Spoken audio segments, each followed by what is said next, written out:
I knew I was going to get drafted if I didn't do something, and he called me from New York City. He said, Bill, you're fixing to get drafted. They put you in the infantry and you'll sleep on the ground every night with the dogs and with the snakes and the mosquitoes. And so I joined the Air Force. They shipped me to another radio school, Scottsville, Illinois, and it's 16 weeks.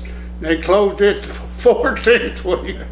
All right. And this major called me in and said, Ledbetter, you've had all this radio training, know how to operate the radios and take code, and said, we're going to send you to a tower operator school in Langley Field, Virginia. And that's the best deal that ever happened to me. That's the best job in the Air Force. You never have time to look at the clock, and you just get on your shift and you turn around and it's time for the next shift. Anyway, then they shipped us to Camp Stoneman, California.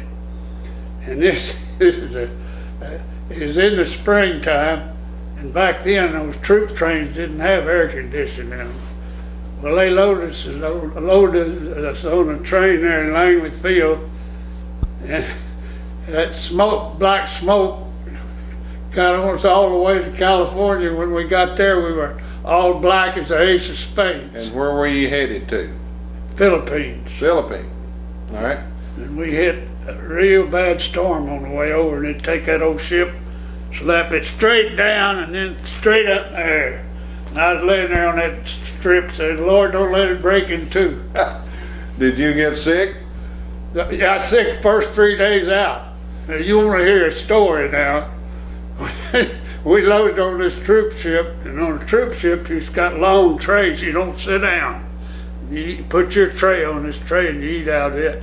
Well, the sea was rocking, and I was trying to hit my mouth, and I was missing it half the time. The guy next to me got sick. Well, it splattered on my tray. God, I'll never forget that. I was sick the first 3 days out, and a merchant marine, you know, with soda crackers, there's 4 strips in a box. He's getting $1 a strip for it. He got rich off the GI stuff. They settled his stomach. I got to the Philippines, and there were a line of ships on this side of the canal, and a line of ships on that side of the canal, and most of them was half blown up, you know, because of the war. And we were scared to death if mines are going to go off as we was going through that, but it didn't.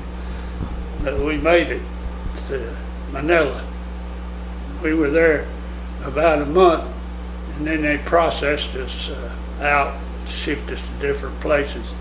They shipped me and my 2 buddies to Okinawa. When they shipped us to Okinawa, we flew up to Laos, which is on the northern tip of Philippines, the last jump before you go on to Okinawa.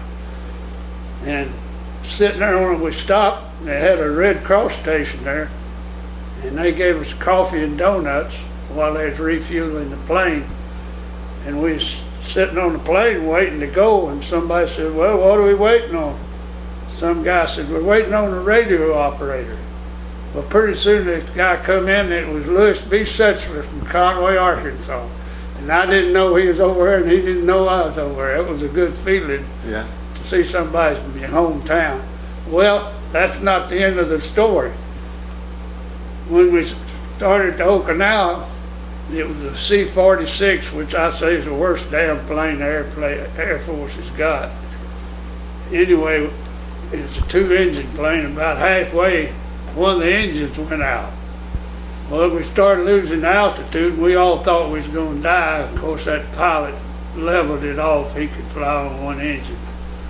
And when we landed on Okinawa, all the tires blowed out. So that was a hell of a trip. The lieutenant met us there at Okinawa, and it was Fred Tessing from Conway, Arkansas. There's 3 guys meet that far away from home. One day it was having real bad weather, and it was raining so hard you couldn't hardly see a hand in front of you. And we had a C-46 with all the tires blown out in the middle of the runway. Well, C-54 called in, coming in from Shanghai wanting landing instruction. Well, C-54 is 4 engines, and it's just for 2 or less, nah. And he requested landing instructions, and I said, you're not going to be able to land here. We got a C-46 in the middle of the runway with all the tires blown out. He said, I got to land. I don't care what you got there.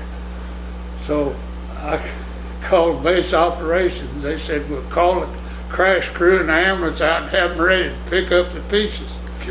Anyway, he hit the end of that runway, and I'll never forget it. Sparks was flying, smoke flying, and he no more hit it, and he started putting the brakes on, and he said, it's all the way down, just about that far from that 46, he got it stopped. Wow. Well, I asked one of the guys at base operations, I said, did you see the guy that was flying that? He said he was a bird colonel. I figured he knew what he was doing. Yeah. Well, in the Philippines, it's hot as hell, about 100 degrees every day. Stink, God almighty, it'd make you want to throw up. Well, I run into one of my buddies, and he was up about 3 decks. He said, Ledbetter's a bunk up on there, a level there that nobody's using. So I took my duffel bag up there and threw it on that bed. About 3 days later, this big, tall lieutenant came to Ledbetter, said, I had you overboard. Said, your name was on the bulletin board to pull KP, on that level that I was supposed to have been, and I couldn't find. I said, Lieutenant, who in the hell is going to jump overboard on the way home? It's coming over here. They jump overboard. Well, he got tickled. I never did have to pull KP. When I got back here, I went to UCA, and I went on the GI Bill, and after a while I joined the National Guard. Did you join while you were in college? Right. All right. And worked my way up to Master Sergeant. I messed up. My company commander called me in, said, Bill, I want you to get your commission. Well, I hadn't quite married then. I said, oh, I don't want to get a commission. Well, later on, I changed my mind. Well, I was about 28, it's 28 and a half if you get too old to get a commission. Well, I got it just before I was too old. Well, then age 53 caught me, said the lieutenant colonel. Or if I'd taken my commission when my company commander wanted me to, because I had all my schooling. I went to Benning three different times down there, basic course, and another course, and then the advanced course. And then I went to CNGS, and I also went to Fort Gordon, Georgia, which is back then it was military police school, but now it's out in either Arizona or New Mexico. The school is. So I was even qualified to be provost marshal besides being CNGS. So if I'd gone ahead and taken my commission at 22, as long as I kept my military education up, I'd probably got up to a bird colonel. Now, what branch of the Army did you get commissioned in? Infantry. And that was after your brother had advised you don't go infantry back during the war. Right. Of course, this combat unit was infantry back up. I was a platoon leader. And he came up to me and he said, there's an opening for captain on the division staff. And said, if you want it, you can have it. He said, think it over. I said, I've thought it over. I'll take it. So, anyway, I transferred to Little Rock. I was company commander of one of those units there at Little Rock Central. All right. And you remember Marion Johnson? I do. He was our battalion commander. Well, he put me out in front of the high school and said, don't let anybody go in there. So everything was going fine. This guy walked up and had the loudest sport coat I ever saw on. And he started to go in. I said, "You can't go in there." He flipped his, it's FBI. I said, "Go ahead."